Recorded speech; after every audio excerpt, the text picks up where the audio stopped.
আসসালামু আলাইকুম প্রিয় দর্শক, অন্য মঞ্চের আলাপচারিতায় আপনাদের সকলকে প্রিয় সুধী, যে বাংলাদেশে অনেক কিছুর ভেতর দিয়ে একটা সরকার আসলো, যে সরকার আমেরিকার প্রেসক্রিপশনের সরকার। কিন্তু এই সরকারটি ক্ষমতায় আসার আগে বর্তমান সরকারের যিনি প্রধান তারেক রহমান সাহেব, তিনি লন্ডনে থেকে দুইটি কানেকশনের সাথে যোগাযোগ করেছেন। একটি ভারতীয় কানেকশন, একটি আমেরিকান কানেকশন। আমেরিকান কানেকশনের জন্য আমেরিকার বরপুত্র মোহাম্মদ ইউনুস ছিলেন, যাকে এখন বাংলাদেশের মানুষ বাটপার ইউনুস, কিস্তি ইউনুস হিসেবে সবাই চিনে। যার লোক কিস্তি দিতে দেরি হলে মানুষের ঘরে টিন খুলে নিয়ে আসে, গরু নিয়ে আসে, 30-35% সুদ যিনি এই গরিব মানুষের রক্ত চুষে আহরণ করেন, তিনি আমেরিকার প্রতিভূ হিসাবে বাংলার মসনদে বসেছিলেন। সেই মসনদে বসা অবস্থায় ইউনুসের সাথে এই তারেক রহমানের একটি সলা পরামর্শ হয়েছে। সেই সলা পরামর্শে তিনি কনফার্ম করেছিলেন ইউনুসকে যে তিনি ক্ষমতায় যেতে পারলে তাকে বাংলাদেশের রাষ্ট্রপতির পদ দেবেন। খেয়াল করে দেখেন, তার মানে হচ্ছে বাংলাদেশের রাষ্ট্রপতি হবেন ডক্টর ইউনুস। এই সত্যটি দিয়েছিলেন তারেক রহমানকে, আর তিনি সেটা গ্রহণ করেছিলেন। এবং অন্যদিকে তলে তলে তিনি আমেরিকার পরিবর্তে ভারতের সাথেও একটা নেগোসিয়েশন করেছিলেন। ভারতের সাথে নেগোসিয়েশনটা কেন করেছিলেন এই কারণে যে বাংলাদেশের সমাজ, রাজনীতি, অর্থনীতি সব কিছুর সাথে ভারতের একটা সম্পর্ক জড়িত। কেন জড়িত এই কারণে যে ভারত আমাদের বৃহত্তম প্রতিবেশী। আমাদের চাল, ডাল, লবণ, তেল, চিনি যেই কোনো কিছুই আমরা ভারত থেকে আমদানি করে থাকি। তাদেরকে পেবাদ দেওয়ার জন্য আমদানি করি না, কারণ সেখান থেকে আনলে আমরা কম দামে আনতে পারি। এক, দ্বিতীয় বিষয়টি হলো আমাদের এই যে বিদ্যুতের সমস্যা, সেটার জন্য ভারতকে দরকার। আমাদের 54টি নদী, সেই নদীগুলো সব ভারত থেকে এসছে, সেই জন্য আমরা ভারতের সাথে সম্পর্ক রাখতেই হয়। তাই তারেক রহমান ভারতকেও বলেছিলেন যে আমি ক্ষমতায় আসলেও আমি ডক্টর ইউনুসের ফর্মুলা ফলো করব না এবং ডক্টর ইউনুসকে ক্ষমতায় বসাবো না। দেখেন, একই সাথে তিনি দুইটা গেম খেললেন, মানে দুইটা কার্ড।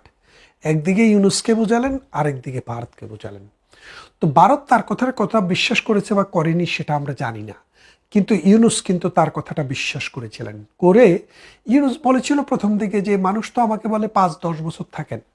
তিনি 5-10 বছর না থেকে 2 বছর থেকেই বিদায় নিলেন। কেন? আশা হলো বিদায় তো বিদায় নয়, ফিরে আসার জন্য বিদায়। তিনি মনে করেছিলেন কদিন পরেই সুপ্পু সাহেবকে বিদায় করে তাকে বসানো হবে। কিন্তু দেখতে দেখতে 5 মাস কেটে গেল, সুপ্পু সাহেব ক্ষমতায় রয়ে গেলেন। তারপরে শাহাবুদ্দিন সুপ্পু সাহেবকে সাম্প্রতিক সময়ে আবার শুক্রবারে তাকে পদত্যাগ করতে বাধ্য করলেন।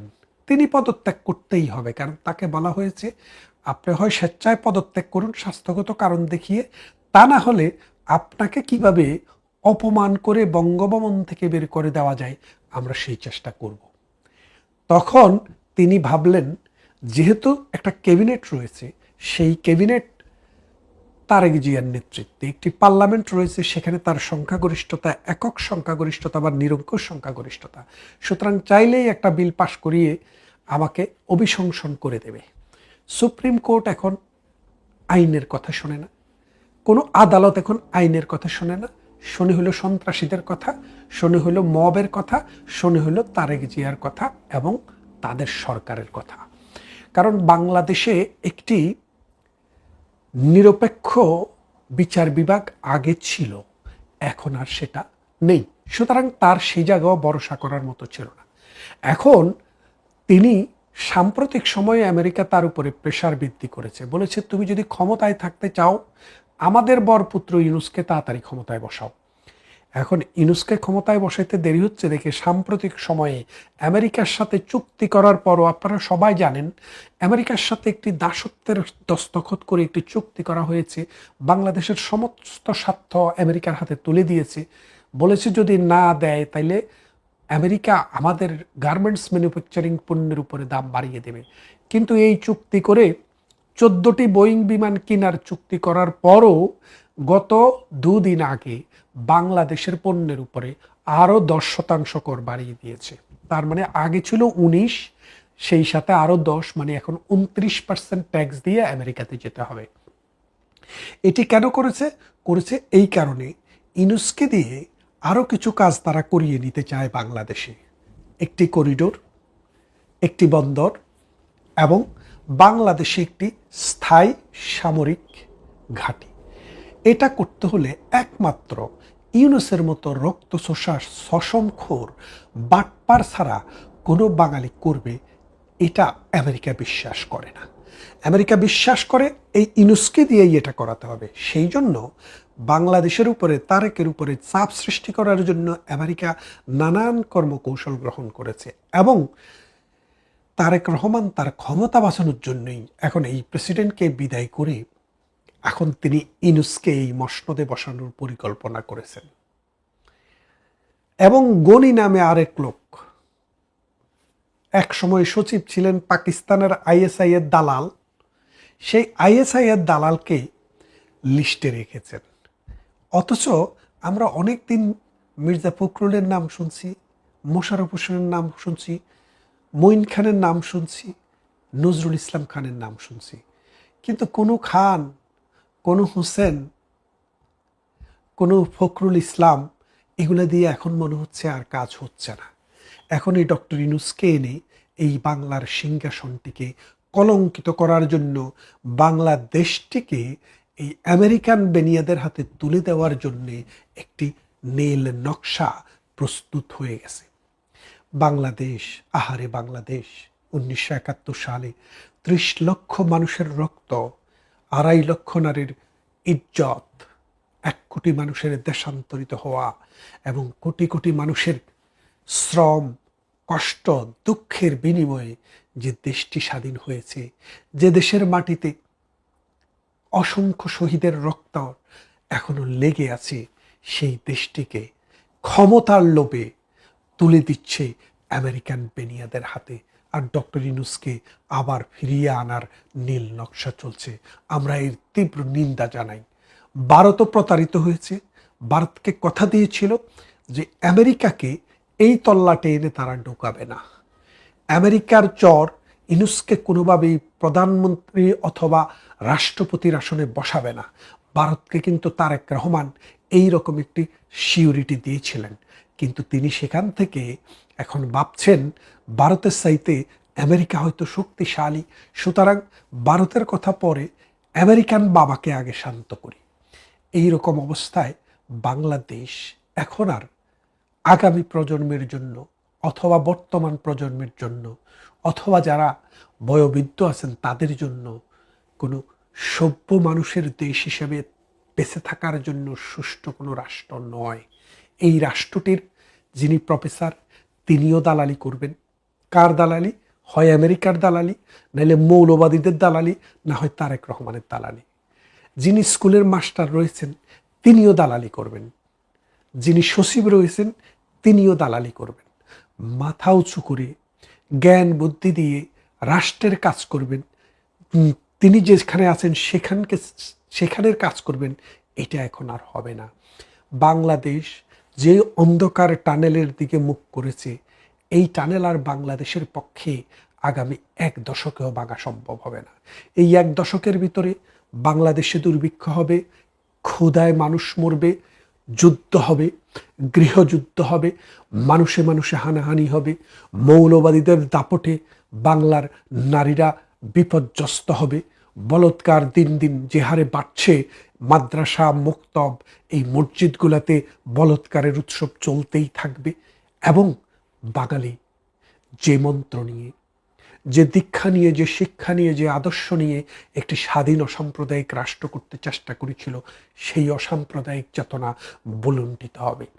এবং বাংলাদেশের যে সাংস্কৃতিক ধারাবাহিকতা, আমাদের ইতিহাস, আমাদের ঐতিহ্য প্রতিনিয়ত বুলুণ্ঠিত হচ্ছে। আসুন, জেগে উঠুন।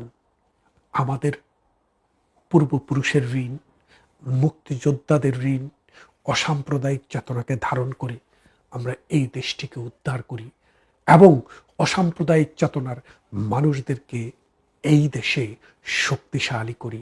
তা না হলে এটি একটি বিক্ষিপ্ত জনপদ, রক্তাক্ত জনপদ, মৌলবাদী জনপদ, Afghanistan, Somalia, Iraq, Syria, Lebanon এবং ইয়েমেনের মতো একটি গৃহযুদ্ধের দিকে চলে যাবে।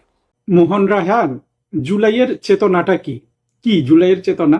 আপনি দেখলাম জনপ্রিয় সাংবাদিক মঞ্জুরুল আলম খান পান্নার কাছে ইন্টারভিউ দিচ্ছেন। বাংলা একাডেমিতে আপনাকে নাজেহাল করেছে, তবুও আপনি আপনার কবিতা পড়ে শেষ করেছেন এবং কবিতার শেষ লাইন ছিল, জুলাইয়ের চেতনা আপনি বৃথা যেতে দিবেন না। জুলাইয়ের চেতনাটা কি মোহন রায়হান? আপনি দাঁত মুখ খিচে বললেন আপনি কবি, আপনি তো কবি মানে আপনি অনেক বুদ্ধিমান মানুষ, কিন্তু জুলাইয়ের চেতনাটা আসলে কি? আপনি জুলাই যোদ্ধা বোঝাই যাচ্ছে। আপনি বাংলা একাডেমি পুরস্কার পেয়েছিলেন, পরে আবার বের হলো যে আপনি কর্নেল তাহেরের উপর কবিতা লিখেছেন, আপনার পুরস্কার আর দেয়া হলো না, তার মানে আপনি বামপন্থী। কিন্তু আমি আপনার কথা থেকে কিছুই বুঝলাম না, জুলাই চেতনাটা কি? বাংলাদেশের বহু মানুষ এখনো এটা বলে যে জুলাইয়ের চেতনা। জুলাইয়ের চেতনাটা কি? কোনো মানুষ কি এটা বুঝতে পারছে যে বাংলাদেশে জুলাইয়ের চেতনাটা কি? একদল আত্মঘাতী জঙ্গিকে লেলিয়ে দিল 1971 সালের স্বাধীনতা বিরোধী এবং স্বাধীনতা যুদ্ধে পরাজিত জামাত, হেফাজত, এই মৌলবাদী গোষ্ঠীগুলা। তাদের নেতৃত্বে, তাদের অর্গানাইজেশনে তারা একটা জঙ্গি উত্থান করলো। সেখানে আপনি জুলাইয়ের চেতনাটা কি পেয়েছেন? যারা এই আন্দোলনের নেতৃত্ব দিয়েছে তারা তো কোনো কিছু অপ্রকাশ্য রাখেনি। আপনি দেখেন নাই এই আন্দোলন সার্থক হওয়ার সাথে সাথে সবাই গিয়ে বঙ্গবন্ধুর ভাস্কর্যের ঘাড়ে উঠে সেখানে প্রস্তাব করেছে? কিন্তু সেটাই তো জুলাই চেতনা, তাই না? একদল জঙ্গি গোষ্ঠীর চেতনা কি থাকে যে একটা ইসলামিক রাষ্ট্র কায়েম করবে। আর আমাদের এখানে দুটো উদ্দেশ্য হয়, যে জঙ্গি গোষ্ঠীগুলা মুক্তিযুদ্ধে তাদের পরাজয়ের প্রতিশোধ নিবে এবং ইসলামিক রাষ্ট্র কায়েম করবে। এটাই তো জুলাইয়ের চেতনা। হ্যাঁ, এদের ডাকে আপনার মতো অনেক বেকুব সাড়া দিয়েছে, হয়তোবা বেকুবরা ভেবেছিল যে এর মধ্যে একটা চেতনা আছে, কিছু একটা ভালো আপনি ভেবে নিয়েছিলেন। হ্যাঁ, তারাও শয়তানি করেছে, তারা বলেছে যে পরীক্ষা, সরকারি চাকরিগুলো এখন ন্যায়সঙ্গতভাবে বন্টন করা হবে, বৈষম্য দূর করা হবে, তারপরে নির্বাচনের ব্যবস্থা করবে। কিন্তু আপনি যদি একটু সামান্য ছোটখাটো কবিও হয়ে থাকেন, আপনার যদি চোখ কান খোলা থাকে, তাহলে তো আপনার বোঝা উচিত ছিল যে জঙ্গি গোষ্ঠী এগুলো বলছে প্রতারণার জন্য। কিন্তু আপনি না সেটাকে সত্য ধরে নিয়েছেন। এখনো আপনাকে নাজেহাল করছে, আপনাকে জুতো পেটা করছে, কিন্তু আপনি তবুও বলছেন যে জুলাইয়ের চেতনা বৃথা যেতে দেব না। এই চেতনাটা কি? কি চেতনা?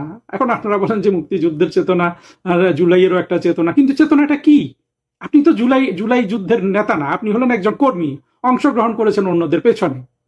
আপনার মনে একটা স্বপ্ন থাকতেই পারে, সেই স্বপ্নটাই বাকি। সেই স্বপ্ন ওগুলাই হতে পারে যে সরকারি চাকরি ন্যায়সঙ্গতভাবে বন্টন করা হবে, বৈষম্য দূর করা হবে, তারপরে নির্বাচনের ব্যবস্থা করা হবে। এটা যে করা হবে না সেটা তো 5ই আগস্টই বোঝা গেছে, যে 5ই আগস্টের মধ্যে রাত হওয়ার আগেই সবকিছু বিলীন হয়ে গেছে মুক্তিযুদ্ধের। তারপরেও আপনারা এটা যে বলেন জুলাইয়ের চেতনা, জুলাইয়ের চেতনা, তাহলে জুলাইয়ের চেতনাটা কি? কতটা বিরক্তিকর আপনারা চিন্তা করতে পারছেন? কতটা বিরক্তিকর আপনারা। একটা গল্প বলি, শোনেন। একটা মিশরীয় গল্প। গল্পটা কি, এক মসজিদে একটা মাওলানা নামাজ পড়ায়। বিভিন্নভাবে জানা গেল যে এই মাওলানা তৃতীয় লিঙ্গ। একদিন এই মাওলানাকে উলঙ্গ করা হলো, উলঙ্গ করে দেখা হলো যে সত্যি সত্যি উনি তৃতীয় লিঙ্গ। যাই হোক, সেই মসজিদের কমিটির বিচার হলো যে তাকে তো যেহেতু তৃতীয় লিঙ্গ, সে তো নামাজ পড়াতে পারে না, নামাজ পড়ানোর কোনো রাইট, ইমাম হওয়ার রাইট নেই একটা তৃতীয় লিঙ্গের। সেখানে নানান কেয়ামত লেগে গেছে, শত শত মানুষ এসে কান্নাকাটি শুরু করেছে যে এই একটা লোক 30 বছর ধরে আমাদের নামাজ পড়িয়েছে এবং আমাদের সব নামাজ তো নষ্ট। সবাই দাবি করছে যে আমার যে 30 বছরের নামাজ নষ্ট হয়ে গেল, এইটার তোমরা কি দায় নিবে, কি দায় নিবে, তুমি কি দায় দিবে, মানে এই ধরনের ইয়ে। তারপর সাব্যস্ত হলো যে এই তৃতীয় লিঙ্গ ইমামকে, যেহেতু সে ইমাম হওয়ার অধিকার রাখে না, তাকে বুক পর্যন্ত পুঁতে প্রস্তর নিক্ষেপে হত্যা করা হবে। এটা সামাজিকভাবে এটুকুন হয়েছে। এই সামাজিকভাবে এই বিচার হওয়ার পরে বিচারের রায় এই মৌলানা মেনে নিয়েছে যে তৃতীয় লিঙ্গ হয়ে সে নামাজ পড়াতে পারে না, এটা সে মেনে নিল। এখন এটা সরকারের কাছে খবর হয়ে গেছে, সরকার এসে তাকে উদ্ধার করতে চাচ্ছে। সরকার বলছে যে না, এই রায় ঠিক হবে না। তারা তাদের মতো করে মানে রায়টাকে, সামাজিক রায়টাকে প্রতিহত করে তারা রাষ্ট্রীয়ভাবে ব্যবস্থা করার, মূলত সেই কর্তৃপক্ষ, সেখানে অনেক ধরনের কর্তৃপক্ষ জড়ো হয়ে গেছে। তারা এই ইমামটাকে ওই প্রস্তর নিক্ষেপ করা থেকে বাঁচাতে চাচ্ছে। এখন ইমাম নিজে বেঁকে বসছে।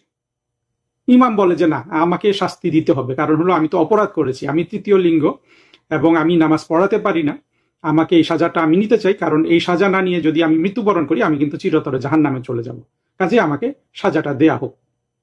এখন কর্তৃপক্ষ যারা তাকে বাঁচাতে চায়, এই ইমাম তাদের পেছনে লেগে গেছে, তাদের কেউ মানে সামনে আসলে তাদের হাতে কামড় দে, পায়ে কামড় দে, ও পাগল হয়ে গেছে পুরো, যে না শাস্তি তার নিতেই হবে প্রস্তর নিক্ষেপে। এই হলো গিয়ে সেই তৃতীয় লিঙ্গের মৌলবীর অবস্থা। আপনাকে দেখে তো মনে হচ্ছে যে আপনার সেই তৃতীয় লিঙ্গের মৌলবীর যে মানসিক দশা, আপনারও সেই মানসিক দশা, তাই না? আপনার কি মনে হয় না আপনি সেই তৃতীয় লিঙ্গের মৌলবীর মানসিক দশা, মানে মানসিক রোগে আপনি ভুগতেছেন? যে আপনি জুলাইয়ের মধ্যে, জুলাই জঙ্গিরা তো স্পষ্ট করে দিয়েছে, প্রথম কথা হলো তারা দেখিয়ে দিয়েছে, তারা ইউনুস বলে দিয়েছে যে জুলাইয়ের চেতনাটা কি ছিল, সেটা ছিল ৭১ সালকে ধ্বংস করা, আওয়ামী লীগকে ধ্বংস করা, এগুলোই তারা প্র্যাকটিস করেছে। এরপরও কিন্তু আপনি বলে বেড়াচ্ছেন যে আপনি জুলাইয়ের একটা চেতনা আছে, আপনি সেটা বলে আবার কবিতা পড়ছেন, এবং বাংলাদেশের লক্ষ লক্ষ মানুষ এখনো সেইটাই ভাবছে।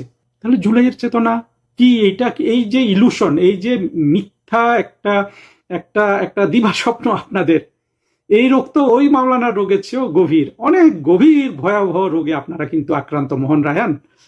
এই রোগের চিকিৎসা কি, এই রোগ থেকে কিভাবে নির্মূল করতে, মানে রোগটা কিভাবে নির্মূল করতে হবে, আমাদের কিন্তু আগামীর বাংলাদেশে এই জিনিসটা ভালো করে ভেবে দেখতে হবে। মোহন রায়হান, জুলাইয়ের চেতনাটা কি? কি জুলাইয়ের চেতনা? আপনি দেখলাম জনপ্রিয় সাংবাদিক মঞ্জুরুল আলম খান পান্নার কাছে ইন্টারভিউ দিচ্ছেন, বাংলা একাডেমিতে আপনাকে নাজেহাল করেছে, তবুও আপনি আপনার কবিতা পড়ে শেষ করেছেন, এবং কবিতার শেষ লাইন ছিল জুলাইয়ের চেতনা আপনি বৃথা যেতে দিবেন না। জুলাইয়ের চেতনাটা কি মোহন রায়হান? আপনি দাঁত মুখ খিচে বললেন আপনি কবি, আপনি তো কবি মানে আপনি অনেক বুদ্ধিমান মানুষ, কিন্তু জুলাইয়ের চেতনাটা আসলে কি? আপনি জুলাই যোদ্ধা বোঝাই যাচ্ছে, আপনি বাংলা একাডেমি পুরস্কার পেয়েছিলেন, পরে আবার বের হলো যে আপনি কর্নেল তাহেরের উপর কবিতা লিখেছেন, আপনার পুরস্কার আর দেয়া হলো না, তার মানে আপনি বামপন্থী। কিন্তু আমি আপনার কথা থেকে কিছুই বুঝলাম না, জুলাই চেতনাটা কি? বাংলাদেশের বহু মানুষ এখনো এটা বলে যে জুলাইয়ের চেতনা, জুলাইয়ের চেতনাটা কি? কোনো মানুষ কি এটা বুঝতে পারছে যে বাংলাদেশে জুলাইয়ের চেতনাটা কি? একদল আত্মঘাতী জঙ্গিকে লেলিয়ে দিল ১৯৭১ সালের স্বাধীনতা বিরোধী এবং স্বাধীনতা যুদ্ধে পরাজিত জামাত, হেফাজত, এই মৌলবাদী গোষ্ঠীগুলা, তাদের নেতৃত্বে, তাদের অর্গানাইজেশনে তারা একটা জঙ্গি উত্থান করলো। সেখানে আপনি জুলাইয়ের চেতনাটা কি পেয়েছেন? যারা এই আন্দোলনের নেতৃত্ব দিয়েছে তারা তো কোনো কিছু অপ্রকাশ্য রাখেনি, আপনি দেখেন নাই? এই আন্দোলন সার্থক হওয়ার সাথে সাথে সবাই গিয়ে বঙ্গবন্ধুর ভাস্কর্যের ঘাড়ে উঠে সেখানে প্রস্রাব করেছে, কিন্তু সেটাই তো জুলাই চেতনা, তাই না? একদল জঙ্গি গোষ্ঠীর চেতনা কি থাকে যে একটা ইসলামিক রাষ্ট্র কায়েম করবে, আর আমাদের এখানে দুটো উদ্দেশ্য হয়, যে জঙ্গি গোষ্ঠীগুলা মুক্তিযুদ্ধে তাদের পরাজয়ের প্রতিশোধ নিবে এবং ইসলামিক রাষ্ট্র কায়েম করবে, এটাই তো জুলাইয়ের চেতনা। হ্যাঁ, এদের ডাকে আপনার মতো অনেক বেকুব সাড়া দিয়েছে, হয়তোবা বেকুবরা ভেবেছিল যে এর মধ্যে একটা চেতনা আছে, কিছু একটা ভালো আপনি ভেবে নিয়েছিলেন। হ্যাঁ, তারাও শয়তানি করেছে, তারা বলেছে যে পরীক্ষা, সরকারি চাকরিগুলো এখন ন্যায়সঙ্গতভাবে বন্টন করা হবে, বৈষম্য দূর করা হবে, তারপরে নির্বাচনের ব্যবস্থা করবে। কিন্তু আপনি যদি একটু সামান্য ছোটখাটো কবিও হয়ে থাকেন, আপনার যদি চোখ কান খোলা থাকে, তাহলে তো আপনার বোঝা উচিত ছিল যে জঙ্গি গোষ্ঠী এগুলো বলছে প্রতারণার জন্য, কিন্তু আপনি না সেটাকে সত্য ধরে নিয়েছেন। এখনো আপনাকে নাজেহাল করছে, আপনাকে জুতো পেটা করছে, কিন্তু আপনি তবুও বলছেন যে জুলাইয়ের চেতনা বৃথা যেতে দেব না। এই চেতনাটা কি? কি চেতনা? এখন আপনারা বলেন যে মুক্তিযুদ্ধের চেতনা, আর জুলাইয়েরও একটা চেতনা, কিন্তু চেতনাটা কি? আপনি তো জুলাই যুদ্ধের নেতা না, আপনি হলেন একজন কর্মী, অংশগ্রহণ করেছেন অন্যদের পেছনে। আপনার মনে একটা স্বপ্ন থাকতেই পারে, সেই স্বপ্নটাই বাকি, সেই স্বপ্ন ওগুলাই হতে পারে যে সরকারি চাকরি ন্যায়সঙ্গতভাবে বন্টন করা হবে, বৈষম্য দূর করা হবে, তারপরে নির্বাচনের ব্যবস্থা করা হবে। এটা যে করা হবে না সেটা তো ৫ই আগস্টই বোঝা গেছে, যে ৫ই আগস্টের মধ্যে রাত হওয়ার আগেই সবকিছু বিলীন হয়ে গেছে মুক্তিযুদ্ধের। তারপরেও আপনারা এটা যে বলেন জুলাইয়ের চেতনা, জুলাইয়ের চেতনা, তাহলে জুলাইয়ের চেতনাটা কি? কতটা বিরক্তিকর আপনারা চিন্তা করতে পারছেন? কতটা বিরক্তিকর আপনারা। একটা গল্প বলি, শোনেন, একটা মিশরীয় গল্প। গল্পটা কি, এক মসজিদে একটা মাওলানা নামাজ পড়ায়, বিভিন্নভাবে জানা গেল যে এই মাওলানা তৃতীয় লিঙ্গ। একদিন এই মাওলানাকে উলঙ্গ করা হলো, উলঙ্গ করে দেখা হলো যে সত্যি সত্যি উনি তৃতীয় লিঙ্গ। যাই হোক, সেই মসজিদের কমিটির বিচার হলো যে তাকে তো যেহেতু তৃতীয় লিঙ্গ, সে তো নামাজ পড়াতে পারে না, নামাজ পড়ানোর কোনো রাইট, ইমাম হওয়ার রাইট নেই একটা তৃতীয় লিঙ্গের। সেখানে নানান কেয়ামত লেগে গেছে, শত শত মানুষ এসে কান্নাকাটি শুরু করেছে যে এই একটা লোক ৩০ বছর ধরে আমাদের নামাজ পড়িয়েছে এবং আমাদের সব নামাজ তো নষ্ট, সবাই দাবি করছে যে আমার আমার যে 30 বছরের নামাজ নষ্ট হয়ে গেল, এইটার তোমরা কি দায় নিবে, তুমি কি দায় দিবে, মানে এই ধরনের ইয়ে। তারপর সাব্যস্ত হলো যে এই তৃতীয় লিঙ্গ ইমামকে, যেহেতু সে ইমাম হওয়ার অধিকার রাখে না, তাকে বুক পর্যন্ত পুঁতে প্রস্তর নিক্ষেপে হত্যা করা হবে। এটা সামাজিকভাবে এটুকুন হয়েছে। এই সামাজিকভাবে এই বিচার হওয়ার পরে বিচারের রায় এই মৌলানা মেনে নিয়েছে যে তৃতীয় লিঙ্গ হয়ে সে নামাজ পড়াতে পারে না, এটা সে মেনে নিল। এখন এটা সরকারের কাছে খবর হয়ে গেছে, সরকার এসে তাকে উদ্ধার করতে চাচ্ছে। সরকার বলছে যে না, এই এই এই রায় ঠিক হবে না। তারা তাদের মতো করে মানে রায়টাকে, সামাজিক রায়টাকে প্রতিহত করে তারা রাষ্ট্রীয় ভাবে ব্যবস্থা করার, মূলত সেই কর্তৃপক্ষ, সেখানে অনেক ধরনের কর্তৃপক্ষ জড়ো হয়ে গেছে, তারা এই ইমামটাকে ওই প্রস্তর নিক্ষেপ করা থেকে বাঁচাতে চাচ্ছে। এখন ইমাম নিজে বেঁকে বসছে। ইমাম বলে যে না, আমাকে শাস্তি দিতে হবে, কারণ হলো আমি তো অপরাধ করেছি, আমি তৃতীয় লিঙ্গ এবং আমি নামাজ পড়াতে পারি না, আমাকে এই সাজাটা আমি নিতে চাই, কারণ এই সাজা না নিয়ে যদি আমি মৃত্যুবরণ করি আমি কিন্তু চিরতরে জাহান্নামে চলে যাব, কাজে আমাকে সাজাটা দেয়া হোক। এখন কর্তৃপক্ষ যারা তাকে বাঁচাতে চায়, এই ইমাম তাদের পেছনে লেগে গেছে।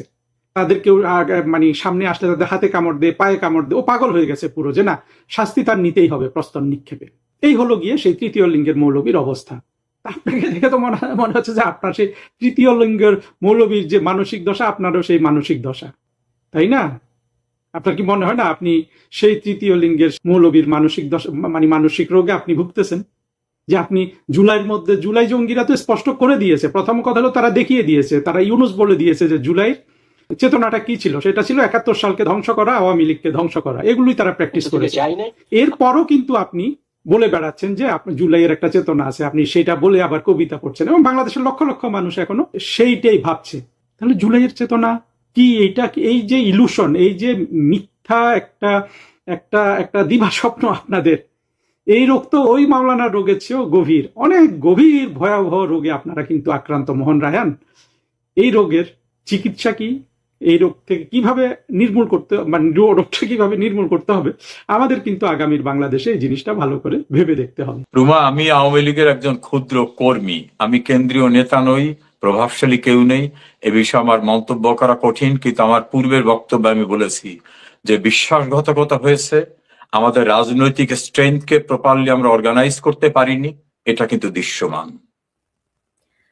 তার মানে হচ্ছে কোনো কাজ যদি এটা নিয়ে মানে চলমান থাকে, আপনি সেটা জানেন না।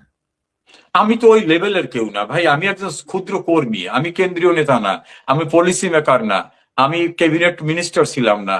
কাজে আমার যেটা একজন ক্ষুদ্র পর্যবেক্ষক হিসাবে যেটা মনে হয়েছে সেটা আমি বলেছি, যে আমাদের অর্গানাইজিং স্ট্রাকচারকে আরো স্ট্রেংথফুল করার যেটা প্রয়োজন ছিল সেটা হয়তো হয়নি, রাস্তায় প্রতিরোধ করতে পারিনি, অথবা আমাদের প্রতিরোধ থেকে আমাদের বিরত করতে সক্ষম হয়েছে ষড়যন্ত্রকারীরা, অথবা আমাদের পাশে থাকা বিশ্বস্ত সরকারি বিভিন্ন পর্যায়ের লোকরা আমাদেরকে স্বপ্নে ঘুমিয়ে রেখে বিশ্বাসঘাতকতা করেছে। এটা আমার ধারণা। বললেন যে প্রতিরোধ করতে পারিনি, আমি এই সময় বাংলাদেশে ছিলাম, প্রতিরোধের চেষ্টা আসলে করা হয়নি। আমি এটা নিয়ে আর মন্তব্য করার মতো স্ট্যাটাসের মানুষ না।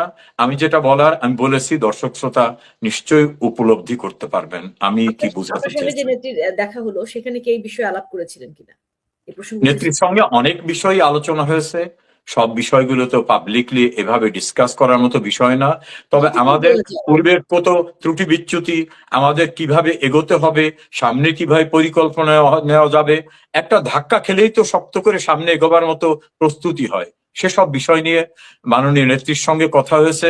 আমার ভীষণ বিশ্বাস যে বারবার আঘাতের পরে যিনি ঘুরে দাঁড়াতে পারেন, আমি শেখ হাসিনাকে বলি মৃত্যুঞ্জয়ী, 20 বার মৃত্যুর মুখোমুখি হয়েছে, এবং অলমোস্ট 21 আগস্ট আমার চোখের সামনে 2007-এর 1-11 সরকারের ঘটনায় তো আমি সরাসরি সম্পৃক্ত ছিলাম তার লয়ার হিসাবে। এবারের ঘটনা তো আমি খুব ক্লোজলি ইনভলভ ছিলাম।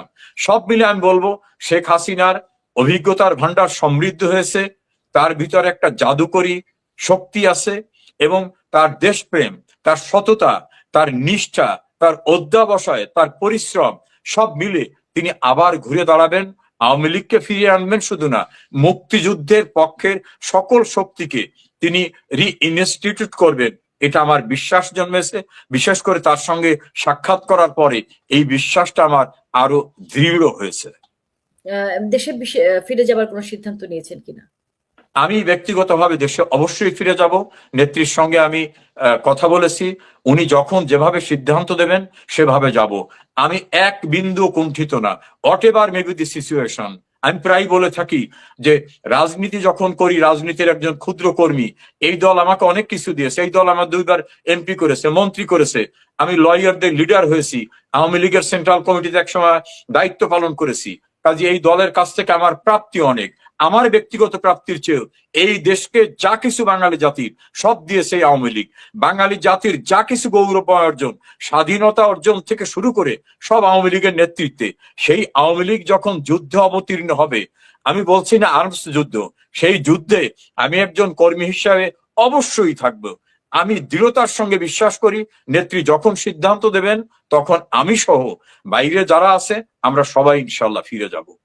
এই যে আপনারা যারা আইনজীবী বা আইনের সাথে যুক্ত ছিলেন, এই যে আইনাঙ্গনের যে অবস্থা, আপনারা জানেন যে বাংলাদেশে ক্যাঙ্গারু কোর্ট স্থাপিত হয়েছে এবং সেখানে যাকে ইচ্ছে ফাঁসি দেওয়া হচ্ছে, যাকে ইচ্ছে যাবজ্জীবন দেওয়া হচ্ছে, মানে যা ইচ্ছে তাই করা হচ্ছে এবং রায় তাদের আগে রেডি করা থাকে, তারপরে কোর্টের প্রসিডিওর শুরু হয়।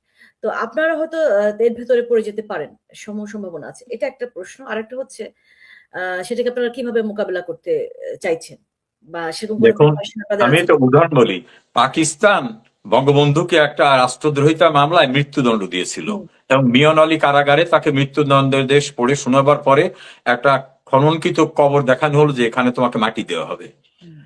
তারা কিন্তু কার্যকর করতে পারে নাই, কিন্তু এই প্রক্রিয়াটা যিনি করেছিলেন জুলফিকার আলী ভুট্টো, তার মৃত্যুদণ্ড কার্যকর হয়েছে। আগরতলা ষড়যন্ত্র মামলা 1968 সালের ঘটনা, 1969 সালে তখন কিন্তু তারা একটা প্রক্রিয়া করলেন। সেই প্রক্রিয়াটা ছিল এইরকম যে রাষ্ট্রদ্রোহিতাকে দণ্ডিত করে ফাইনাল করে দেবে। পাকিস্তানের একজনকে এনে প্রধান বিচারক করলো, 2জন বাঙালিকে সাইড বিচারক, অর্থাৎ 3জন বিচারক বিশিষ্ট। ট্রাইব্যুনাল হলো ক্যান্টনমেন্টে। পরিস্থিতি কিন্তু সেই ট্রাইব্যুনালের বিচারকদের পালিয়ে যেতে বাধ্য করেছে। 1/11 সময় আমি শেখ হাসিনার সর্বপ্রথম ইন্টারভিউ শিকার ছিলাম, আমি তার লয়ার ছিলাম। তারা তাকে দণ্ডিত করার চেষ্টা করছে, তারা পারেনি। পরিস্থিতিতে অনেক আদালতের রায় বাতাস উড়িয়ে যাবে।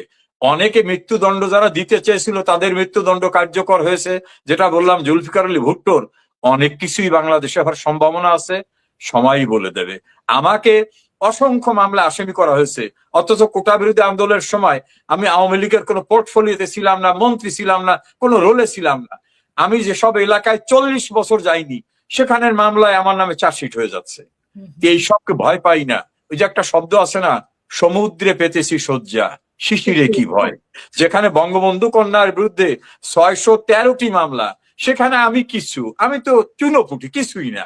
এগুলোকে ভয় পেলে রাজনীতি হবে না, যা হবার হবে। Whatever may the situation come, definitely ইনশাল্লাহ উইল ফেস ইট। না, আপনাদের একটা প্রিপারেশন নিশ্চয়ই আছে, আইনি প্রিপারেশন ডেফিনেটলি আছে, সেইগুলো পাবলিকলি ডিসকাসের মতো বিষয় না। সেটা আমি আমাদের শুনতে সব চাচ্ছি না। প্রস্তুতি আছে, শুধু আমাদের সব প্রস্তুতি আছে। হ্যাঁ, আমাদের কর্মীরা শুধু জানুক যে আপনারা খালি হাতে বাংলাদেশে যাচ্ছেন। আমাদের কর্মীদের সঙ্গে আমাদের যারা মামলায় আসামি আছে তাদের সঙ্গে আমরা ভার্চুয়ালি কানেক্ট হই। আমার ল ফার্মের মাধ্যমে অনেককে আইনগত সহায়তা দেওয়া হচ্ছে। আমি বিভিন্নভাবে রোল প্লে করতেছি, অনেকের মামলা ড্রাফট করে পাঠাচ্ছি, বিভিন্নভাবে আমরা কাজ করছি। আমরা বসে নেই। হয়তো সব কাজ পাবলিকলি ডিসকাস করার মতো না, কিন্তু আমরা কাজ করছি, রাজনৈতিকভাবে করছি, কৌশলগতভাবে করছি, আইন অঙ্গনে করছি, পরিকল্পনায় করছি। ইনশাল্লাহ আমাদের সেই প্রস্তুতিকে আমরা বাস্তবায়িত করতে পারবো। ধরেন আপনার যে এরিয়া, আপনার যে সংসদীয় এরিয়া, একদম আমি ছোট করে বলি যে এই যে 5ই আগস্টের পরে যে পরিমাণ আপনার খুন হয়েছে, নিশ্চয়ই আপনার এরিয়াতে হয়েছে, যে পরিমাণ অব্যবস্থাপনা, একে জেলে দিচ্ছে, ওকে মেরে ফেলছে, ওকে রেপ করছে। ধর্ষণের ঘটনা বাংলাদেশে এমন কোনো জায়গা নাই যেখানে ঘটে নাই।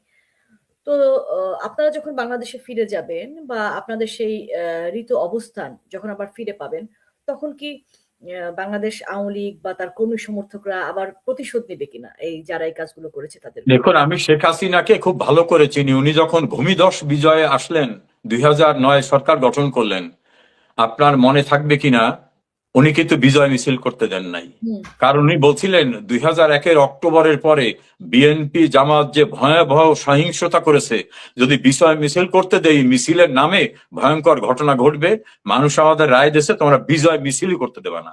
আমাদের বিজয় মিছিল করতে দিলেন না উনি। উনি যদি প্রতিহিংসা পরায়ণ হতেন তাহলে বঙ্গবন্ধু হত্যা মামলার বিচার হয় 15 দিনে দ্রুত বিচার ট্রাইব্যুনালে, সেই বিচার শেষ হয়েছে 36 বছরে। ওনার উপর গ্রেনেড হামলার বিচার হয়েছে দীর্ঘ বছরে। কাজী বঙ্গবন্ধু কন্যা প্রতিশোধ প্রতিহিংসায় বিশ্বাস করেন না।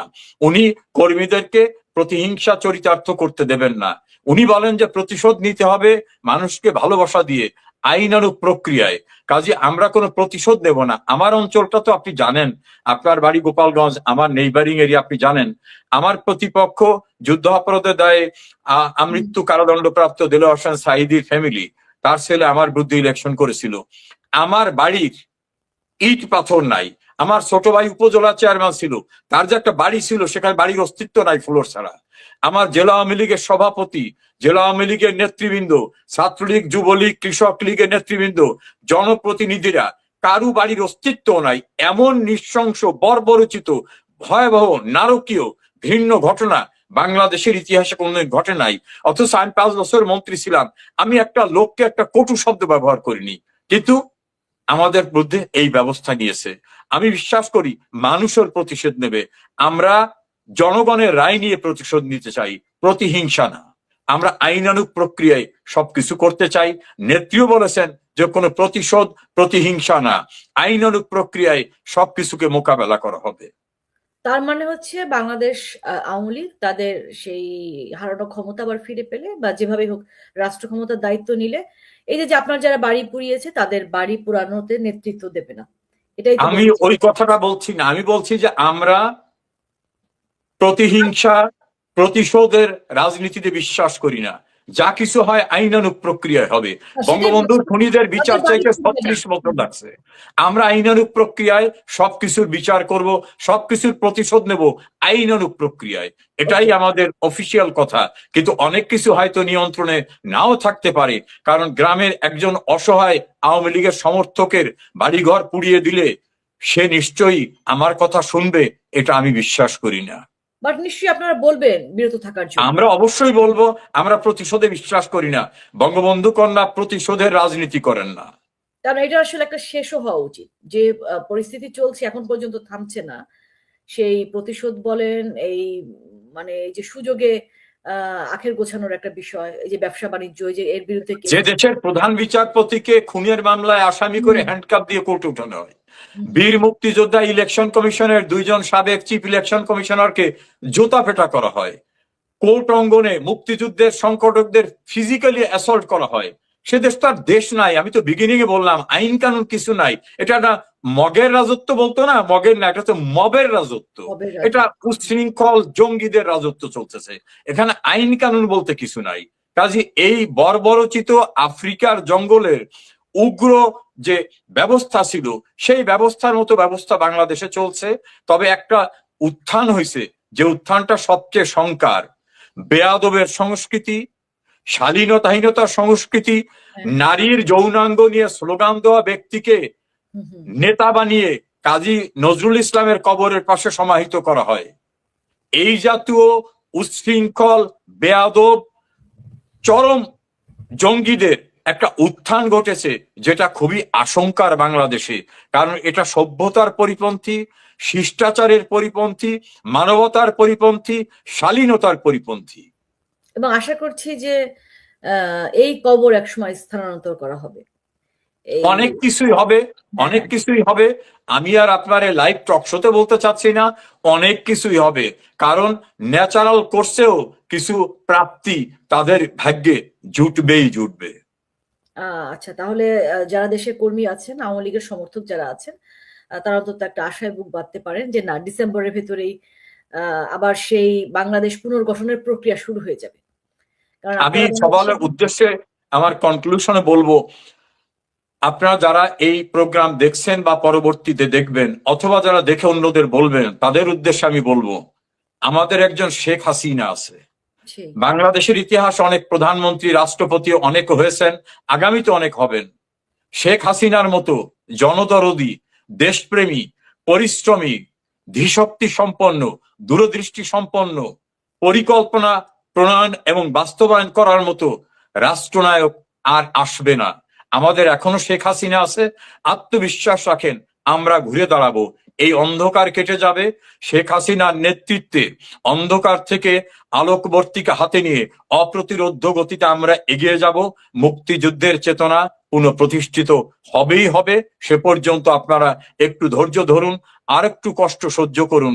যেখানে বঙ্গবন্ধু ভবন গুড়িয়ে দিয়েছে সেখানে আপনার আমার বাড়ি কোনো ঘটনা না।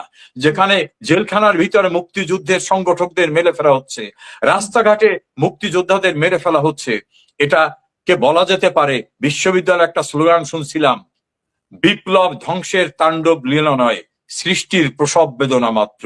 এই অপরাধ যারা করছে তারা তাদের পতনকে ত্বরান্বিত করে নিয়ে আসছে। এবং এই যে বিচারাঙ্গনে যেটা ঘটলো, জেল হত্যার মতো ঘটনা, এবং আমরা এখন তো একজন দুজন না, এটা নিশ্চয়ই বিচারের প্রক্রিয়া শুরু হবে আপনারা দেশে ফেরার পরে। আমি তো বললাম অনেক কিছুই হবে, কোনো কিছুই আনচ্যালেঞ্জ যাবে না, সবটারই কনসিকুয়েন্স তাদের ভোগ করতে হবে। আমরা সবটাই in due process of law করব। আমরা ওরা রাস্তায় আমাকে ধরে মেরে ফেলছে, আমরা রাস্তায় ধরে মারার পক্ষে না, আমরা লিগাল প্রসেসে তাদের বিরুদ্ধে ব্যবস্থা নেব।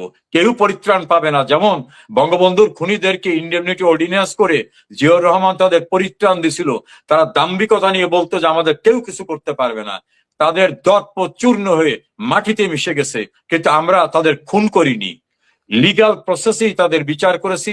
সেই বিচার কার্যকর হওয়ার ভিতর থেকে আমরা প্রতিশোধ নিয়েছি। আমরা আইনকে হাতে তুলে নেব না, আইনানুগ প্রক্রিয়ায় সব ব্যবস্থা নেব। আমরা এতক্ষণ যেটা বললাম সেটা আসলে মব সন্ত্রাসী যারা ছিল তাদের বিপক্ষে, বা তাদের কি করা হবে। শান্তিপ্রিয় জনগণ যারা আছেন বাংলাদেশের, যাদের আসলে জুলাই আগস্টে তেমন কিছু করবার ছিল না, অনেকে আসলে একেবারে ভুল বুঝে তাদেরকে যেহেতু এই ন্যারেটিভটা তৈরি করে তাদের মধ্যে ছেড়ে দেওয়া হয়েছিল আওয়ামী লীগের বিপক্ষে, তো সেই ভুলের ফাঁদে পা দিয়েছিলেন, কারণ সবাই একই রকম রাজনৈতিক সচেতন নয়। তাদের জন্য আপনাদের বার্তা কি, তারা কি পাবে? দেখুন, আমি দুইটা লোকের উদাহরণ দিই। সুপ্রিম কোর্টের একজন বিখ্যাত আইনজীবী মহসিন রশিদ, তিনি একটা ভিডিও কন্টেন্টসে বলছেন যে আমি শেখ হাসিনার বিরুদ্ধে তীব্র কথা বলেছি, তার বিরুদ্ধে আন্দোলন নেতৃত্ব দিয়েছি, কোর্ট অঙ্গনকে কাঁপিয়ে রেখেছি। আমার এখন চৈতন্যোদয় হয়েছে, আমি ভুল করেছিলাম, আমি শেখ হাসিনার কাছে ক্ষমা চাই, দেশবাসীর কাছে ক্ষমা চাই। বিএনপি ঘরানার যে বিএফইউজে বাংলাদেশ ফেডারেল জার্নালিস্ট ইউনিয়নের সভাপতি এম এ আজিজ, তিনি একজন সিনিয়র সাংবাদিক, তার একটা টকশো দেখলাম, তিনি বলছেন ইউনূসের পক্ষে কথা বলেছি, শেখ হাসিনার বিরুদ্ধে কথা বলেছি, আর্টিকেল লিখেছি, কিন্তু আমি বুঝতে পারিনি যে আমি একটি রাম ছাগল, শেখ হাসিনাই যথার্থ। তিনি বুঝেছেন।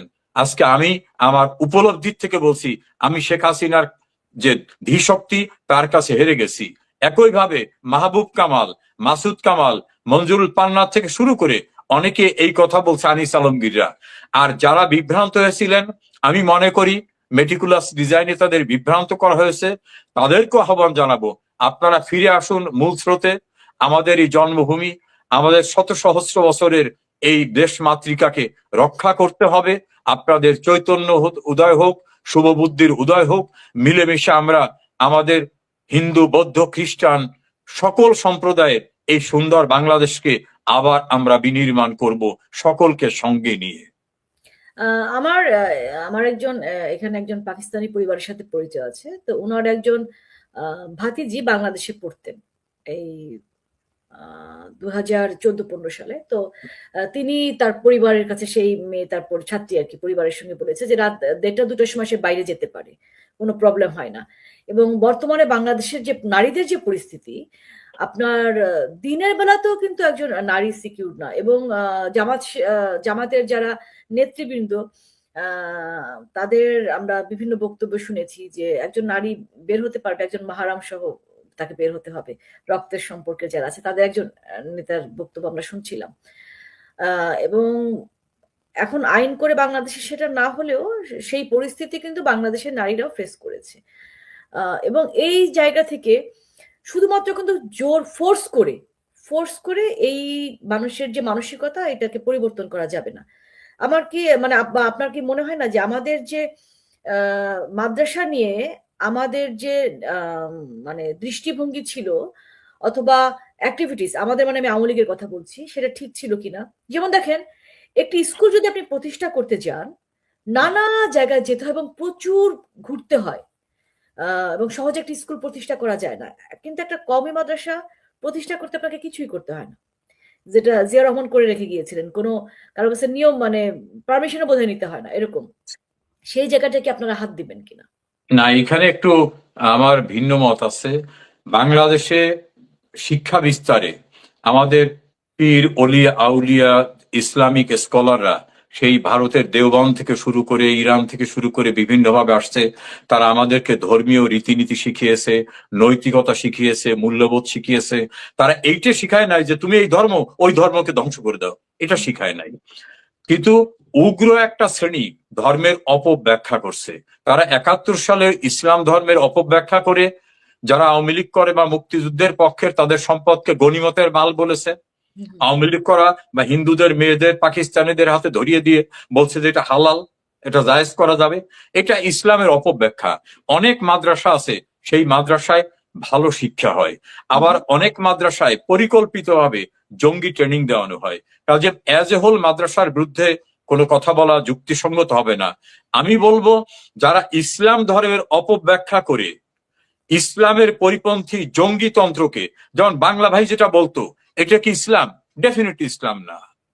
তারপরে ওই আব্দুর রহমান থেকে শুরু করে অন্যান্য যারা করতো, এটা না। মুফতি হান্নান, ও তো অবয়বে ছিল একজন মাওলানা, ও যেটা করেছে সেটা। হরকাতুল জিহাদের নেতা ওই যে হাফেজ তাজউদ্দিন, তারা কি যেটা করেছে, তারা অবয়ব ব্যবহার করেছে ইসলামের, কিন্তু তারা অনইসলামিক কাজ করছে। ইসলামিক স্টেটের নাম নিয়ে সারা দুনিয়ায় যারা সন্ত্রাস করেছে, নাম রাখছে ইসলামিক স্টেট, কাজ করেছে অনইসলামিক। কাজে শেখ হাসিনা কিন্তু মাদ্রাসা শিক্ষাকে মেইন স্ট্রিমে আনার জন্য একটা পদক্ষেপ নেন। তাদেরকে জেনারেল এডুকেশনে নিতে হবে, তারা যাতে সরকারি চাকরিতে আসতে পারে, তাদের সার্টিফিকেটকে এমএ ইকুইভ্যালেন্ট করা, বিশ্ববিদ্যালয়ে পড়ার সুযোগ করে দেওয়া। টার্গেটটা ছিল তারা যেন মেইন স্ট্রিমের শিক্ষা, যেমন টেকনোলজিক্যাল শিক্ষা, কম্পিউটারের শিক্ষা, এগুলো তারা যেন শেখে, গোড়ামির ভিতরে সীমাবদ্ধ না থাকি। কারণ বাংলাদেশের 1/5 মানুষ কিন্তু ধর্মীয় প্রতিষ্ঠানে। আমি কওমি মাদ্রাসা, যেখানে প্রতিদিন বলাৎকারের। আমি একটা কথা বলি, কওমি মাদ্রাসা অ্যাজ এ হোল বলাৎকারের ঘটনা ঘটে না। বলাৎকারের ঘটনা অনেক জায়গায় ঘটে, জামাতের নেতারা তো অনেক জায়গায় ঘটায়, সেটা তো কওমি মাদ্রাসা না। আমি বলছি মাদ্রাসা অ্যাজ এ হোল ধ্বংসের কোনো জায়গা না। শেখ হাসিনা মাদ্রাসা শিক্ষাকে আধুনিকায়ন করার চেষ্টা করেছেন, ইসলামী সাংস্কৃতিক কেন্দ্র করে দিয়েছেন প্রতিটি উপজেলায়, যেটাকে পপুলারলি বলা হয় মডেল মসজিদ। আসলে ওটার নাম হলো ইসলামী সাংস্কৃতিক কেন্দ্র। এভাবে তিনি ইসলামকে আধুনিকতার সঙ্গে সম্পৃক্ত করতে চেয়েছেন, কারণ Islam itself is a scientific method. কিন্তু ওটাকে অপব্যাখ্যা করছে যারা ইসলামের প্রকৃত ব্যাখ্যা জানে না, ধারণা জানে না, তারা ওটাকে ব্যবসা হিসেবে নিয়েছে।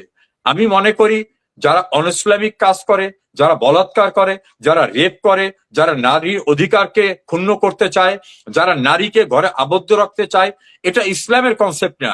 রাসূলুল্লাহ সাল্লাল্লাহু আলাইহি ওয়াসাল্লামের সময় নারীরা নেতৃত্ব দিয়েছে এবং তারা ব্যবসা করেছে। কাজী নারীকে বদ্ধ করে রাখার কথা এটা আওয়ামী লীগও বলে না, ইসলামও বলে না। বরং যারা আওয়ামী লীগের বিরুদ্ধে রাস্তায় নেমেছিল সেই মেয়েরাই পরে দেখা গেল তারা একটা নাটকে যেতে পারে না, নোবেল থিয়েটারে যেতে পারে না, একটা আউটলেট উদ্বোধন করতে মেয়েরা বেরোতে পারে না। তখন তারা বুঝতে পেরেছে যে আওয়ামী লীগের সময় সংস্কৃতির বিকাশ ছিল, নারীর অধিকার ছিল, এম্পাওয়ারমেন্ট অফ ওমেন পাওয়ার, এটা শেখ হাসিনার সময় হয়েছে। অতীতে কেউ কিন্তু সেনাবাহিনীর মেজর জেনারেল করে নাই নারীর ভিতর থেকে, কেউ করে নাই পুলিশের এডিশনাল ইন্সপেক্টর জেনারেল নারীর থেকে। কত ডিসি, কত এসপি, কত সচিব হয়েছে শেখ হাসিনার সময়, কত অ্যাম্বাসেডর হয়েছে শেখ হাসিনার সময়। কাজে নারীর ক্ষমতায়নটা শেখ হাসিনার সময় হয়েছে। যারা না বুঝে রাস্তায় মিছিল করেছেন তারা আমার ধারণা এখন ভেতর ভেতর অনুতপ্ত হচ্ছেন যে নারীকে বা নারী বান্ধব সরকার বা নারী বান্ধব রাজনীতি ছিল শেখ হাসিনার রাজনীতি, তারাও উপলব্ধি করছে। মানে প্রশ্নটা আমি উত্তর এখনো পাইনি। সেটা হচ্ছে যে এই যে বলাৎকারের ঘটনা তো ঘটছে, মাদ্রাসাগুলোতে ঘটছে। সব মাদ্রাসার কথা আমি বলছি না, যে মাদ্রাসায় ঘটে থাকুক না কেন, আপনি কিন্তু আগে থেকে জানবেন না কোন মাদ্রাসায় বলাৎকারের ঘটনা ঘটবে। সো এই যে পরিদর্শন বা আমরা যেটা বলি ইন্সপেকশন বা সংস্কারের কোনো আওতায় মাদ্রাসাগুলো আসবে কিনা, আমাদের সময় কিন্তু একদম শেষ। না, এটা সংস্কার তো একটা দীর্ঘ প্রক্রিয়া, এটা গতানুগতিক বিষয় না, দীর্ঘ প্রক্রিয়া। তবে নোবডি ইজ অ্যাবভ দি ল, সেটা মাদ্রাসায় করুক, মসজিদে করুক, স্কুলে করুক, মেসে করুক, যে আইনের আওতায় সকলকে এনে আইনের শাসনকে যদি এস্টাবলিশ করতে পারি, তাহলে কেউই দুঃশাসনটা করতে পারবে না, এবং দুঃসাহস পাবে না, অপরাধ করবে। আমার দাবি থাকবে যে সমাজের প্রতিটা স্তরে প্রচুর ভাবে মানসিক স্বাস্থ্যের উন্নতি যাতে ঘটানো যায়, সেই দিকে যেন নিশ্চয়ই আওয়ামী লীগ বিশেষ আর একটা মনোযোগ জিনিস খুব দরকার, সেটা হলো সংস্কৃতির বিকাশ, অসাম্প্রদায়িকতার বিকাশ দরকার। একদম। সাংস্কৃতিক বিকাশ হলে একটা মেয়ে সে স্বাচ্ছন্দ্যে তার নিজের অধিকার বাস্তবায়ন করতে পারবে, আর একটি ছেলে বা আর একটা লোক তার উপর হামলে পড়তে পারবে না। আমাদের মেন্টাল সেট আপটার ভিতরে ভয়ঙ্কর একটা বাসাবাদে বেঁধেছে, যেটা সেটার থেকে বের করে নিয়ে আসতে হবে। মানে আমাদের মানসিক স্বাস্থ্যের উন্নতি যাতে ঘটে সেই বিষয়ে নিশ্চয়ই আওয়ামী লীগ বিশেষ মনোযোগ দিবে বা তাদের বিশেষ অ্যাসাইনমেন্ট থাকবে এই ইস্যু। আমি আপনার বক্তব্য থেকেও যেটা বুঝলাম যে বাংলাদেশ আওয়ামী লীগ তার ঋত ক্ষমতা বা বাংলাদেশ আওয়ামী লীগ যখন আবার রাষ্ট্র ক্ষমতা ফিরে পাবে এবং তখন বাংলাদেশ আওয়ামী লীগের নেতৃবৃন্দ, কর্মীরা, তারা ওই বাড়ি পোড়ানোর বদলে বাড়ি পোড়াবে না। আমি এখানে ছোট্ট করে আমি একটু ইন্টারাপ্ট করি। আওয়ামী লীগের বয়স কতদিন? 1949 সাল থেকে এখন পর্যন্ত ধরেন, তো ক্ষমতায় ছিল কতদিন? ক্ষমতায় না থেকেও যে কাজ করা যায় সেটা কিন্তু আওয়ামী লীগ দেখিয়েছে। মানুষের জাগরণ সৃষ্টি করা যায়, ঐক্য সৃষ্টি করা যায়, সাম্প্রদায়িক সম্প্রীতি সৃষ্টি করা যায়, দুরবস্থায় ত্রাণ দিয়ে পাশে দাঁড়ানো যায়, বিধ্বস্ত লোককে সাহায্য করা যায়। কাজে আওয়ামী লীগ ক্ষমতায় না গেলেও করবে, সেটা আওয়ামী লীগের একজন কর্মী হিসাবে আমি বিশ্বাস করি। এবং এখনো এই চট্টগ্রামের দুর্যোগে আমি দেখছি যে আওয়ামী লীগ, ছাত্রলীগ বা এটা দীর্ঘ ঐতিহ্য আওয়ামী লীগ এটা করে আসছে। কৃষকের ধান কেটে দেওয়ার থেকে শুরু করে কোথায় আওয়ামী লীগ নাই? করোনার সময় ত্রাণ বিতরণে আওয়ামী লীগ, সবখানেই আওয়ামী লীগ রয়েছে। ক্ষমতায় যেতে হবে এমন কথা না, মানুষের পাশে আওয়ামী লীগ ছিল, মানুষের অধিকার আদায় আওয়ামী লীগ ছিল, আগামীতেও আওয়ামী লীগ সেভাবেই দায়িত্ব পালন করবে। আপনি দেখেছেন গত 2-3 দিন ধরে রাষ্ট্রপতির পদত্যাগ নিয়ে নানা ধরনের কথাবার্তা হলো। আমরা জেনে গেলাম, অফিসিয়ালি কেউ কিছু বললো না, তাও জেনে গেলাম যে রাষ্ট্রপতি 2 দিনের মধ্যে পদত্যাগ করতে যাচ্ছেন। এমন সময় সালাউদ্দিন আহমেদ সাহেবকে সাংবাদিকরা জিজ্ঞাসাও করলো এবং তিনিও বললেন যে না, তাদের দিক থেকে রাষ্ট্রপতির পদত্যাগ করার জন্য রাষ্ট্রপতির উপর চাপ নেই।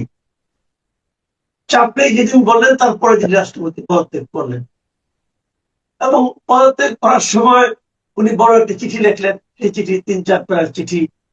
নিচের প্যারাটায় উনি পদত্যাগ পত্রের বিষয়ে বললেন, কেন পদত্যাগ করছেন, আর উপরের গুলোতে উনি কি কি করেছেন, বিশেষ করে 24 অগাস্টের পর থেকে তার একটা সবিস্তার বর্ণনা ছিল। আমার প্রশ্ন হলো, আমি একটা একটা করে বলি। প্রথমত, আপনি কি মনে করেন রাষ্ট্রপতি মানে ভালোবেসে পদত্যাগ করেছেন, ওনার স্বাস্থ্যগত কারণে পদত্যাগ করেছেন, নাকি ওনার উপর আসলেই বিএনপির একটা চাপ ছিল? আপনার কি ধারণা? তার উপরে তো মানে 5ই আগস্টের পর থেকেই একটা চাপ ছিল, তাকে পদত্যাগ করানো, তাকে বঙ্গভবন থেকে হটিয়ে দেওয়া, বঙ্গভবন ঘেরাও করা, এনসিপি জামাতের পক্ষ থেকে, মানে তখন যে মবের মুলুক ছিল, মবের জনক ডক্টর ইউনূস মব পাঠিয়ে তাকে সেখান থেকে বঙ্গভবন ছাড়া করতে চেয়েছিলেন। তো সেসব তো অনেক চাপ ছিল। সেই চাপের সময় কিন্তু বিএনপি এবং সেনাবাহিনী রাষ্ট্রপতিকে সহায়তা করেছে বা রাষ্ট্রপতির সমর্থনে এগিয়ে গিয়েছে। তারা কোনো সাংবিধানিক সংকট চায়নি। রাজনৈতিক দল হিসেবে বিএনপি স্ট্যান্ডটা নিয়েছিল এবং সেনাবাহিনী সংবিধানের প্রতি তাদের আস্থা থেকে হয়তো এই স্ট্যান্ডটা নিয়েছিল, যে কারণে তাকে সেই সময়ে তাকে চলে যেতে হয়নি। তিনি যদি তখন চলে যেতেন কোনো কারণে, তিনিও যদি দেশ থেকে চলে যেতেন অথবা বঙ্গভবন ছেড়ে চলে যেতেন, তাহলে দেশে একটা বিরাট সাংবিধানিক শূন্যতা সৃষ্টি হতো, যেটা বিএনপি বুঝতে পেরেছিল, যে কারণে বিএনপি তখন এই স্ট্যান্ডটা নিয়েছিল। এবং তিনি থাকার কারণেই বলেন, একটা কারণ তো বটেই যে আজকে যে আমরা একটা নির্বাচন দেখলাম এবং নির্বাচনের মধ্য দিয়ে যে একটা সরকার গঠিত হলো, নির্বাচন নিয়ে নানান কথাবার্তা বলা হচ্ছে, বিশেষ করে জামাত এনসিপির পক্ষ থেকে তো এটাকে পাতানো নির্বাচন, ইঞ্জিনিয়ারিং করা হয়েছে, বুকে অনেক কষ্ট বেঁধে নিয়ে তারা এটা মেনে নিয়েছেন, এসব নানান কথা বলা হয়। এবং তার মাঝখানে তো একটা গণভোট ইস্যু আছে, যেটা নিয়ে তারা অনেক সরব। এই যে বর্তমানে যে একটা সাংবিধানিক ব্যবস্থার মধ্যে আমরা গিয়েছি, সেইটা কিন্তু রাষ্ট্রপতি ওখানে ছিলেন বলেই এটা সম্ভব হয়েছে বলে অনেক 100টা কারণ থাকতে পারে, এটা অন্যতম একটা প্রধান কারণ। এখন এই রাষ্ট্রপতি যে তাকে যে যেতে হবে এই ব্যাপারে সন্দেহ করার কোনো অবকাশ ছিল না, কেন উনি যাদের দ্বারা নির্বাচিত সেই সরকারের পতন হয়েছে, এবং যে কারণেই হোক বিএনপি তাদের নিজস্ব পছন্দ মতো একজন রাষ্ট্রপতি চাইবেন। বর্তমান সিস্টেম বহাল আছে এবং বহাল থাকলে তারা এটা চাইবেন এবং চাইতে পারেন, এই ব্যাপারে তাদের উপরে দোষারোপ করার কোনো সুযোগ নেই। এবং বিএনপি একটা সময় পর্যন্ত অপেক্ষা করবে এটা আমরা বুঝতে পারছিলাম। তো বিএনপির সময়টা কি, তখন একটা আলোচনা হচ্ছিল যখন যে কবে যাবেন চুপ্পু সাহেব বা আমাদের শাহাবুদ্দিন সাহেব, তখন কিন্তু একটা আলোচনা হয়েছে যে বিএনপি এমন একটা সময়ে রাষ্ট্রপতি তাদের পছন্দের রাষ্ট্রপতিকে নির্বাচিত করবে পার্লামেন্টের মধ্য দিয়ে, যখন নেক্সট যে ইলেকশনটা হবে যদি নর্মাল পিরিয়ড থাকে, 2030-এ যে ইলেকশন হবে সেই ইলেকশনের সময় ওই রাষ্ট্রপতি যেন দায়িত্বে থাকেন, উনি যেন দায়িত্বে থাকেন, তাহলে বিএনপির জন্য এটা একটা একটা এক ধরনের নিরাপত্তা বোধ করবেন তারা। না, আমি তাহলে এখানে একটা কথা বলি, আমি এখানে একটা আপনাকে থামাই। আপনি যেটা বলছেন যে আগামী নির্বাচন যখন হবে, যদি তত্ত্বাবধায়ক সরকারের আন্ডারে হয়, তবে যার আন্ডারে হোক, যে রাষ্ট্রপতি থাকবেন তিনি যেন বিএনপির লোক থাকেন, যদি এই ধরনের চিন্তা তাদের মধ্যে কাজ করেন, তাহলে যদি এই রাষ্ট্রপতি তার স্বাভাবিক মেয়াদে থাকতেন তাহলেও তো উনি 2028 সালের এপ্রিলেই চলে যেতেন, তারপরেও তো আরো 3 বছর বিএনপি তো তাদের রাষ্ট্রপতি অটোমেটিক্যালি পেতেন।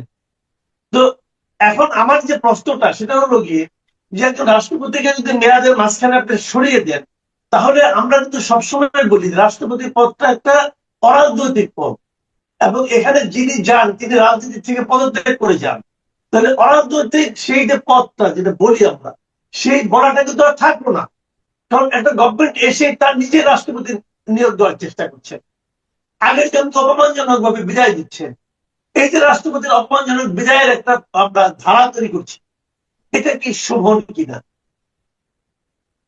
এক কথায় উত্তর হচ্ছে এটা শোভন নয়, বাট বর্তমান রাষ্ট্রপতি যিনি ছিলেন তাকে একেবারে পুরো মেয়াদ পর্যন্ত বিএনপি রাখবে এটা আমার কখনোই মনে হয়নি।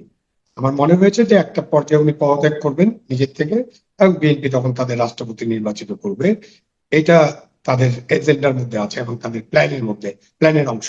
সুতরাং সেটা হয়েছে। এখন এই যে মাঝখানে কি কথা হলো, শেখ হাসিনার সাথে উনি টেলিফোন আলাপ করেছেন, বক্তব্য নিয়ে একটি পত্রিকায় এইসব বিবরণ ছাপানো হলো, এবং তারপরে হাফিজ সাহেব বিদেশে ছিলেন চিকিৎসার জন্য, উনি তড়িঘড়ি করে ফেরত আসলেন, এটার মধ্যে একটা তাড়াহুড়ো লক্ষ্য করা গেছে। এটা হয়তো আরো 1 মাস পরে হলেও হতে পারত, বাট মহামান্য রাষ্ট্রপতি যেটা বলেছেন তিনি অসুস্থ এবং তার অসুস্থতার তো প্রমাণ আছে, তার হার্ট সার্জারি হয়েছে, এবং তার পক্ষে এটা কন্টিনিউ করা একটা কঠিন কাজ হবে, সেটা তো আমরা বুঝতেই পারছি।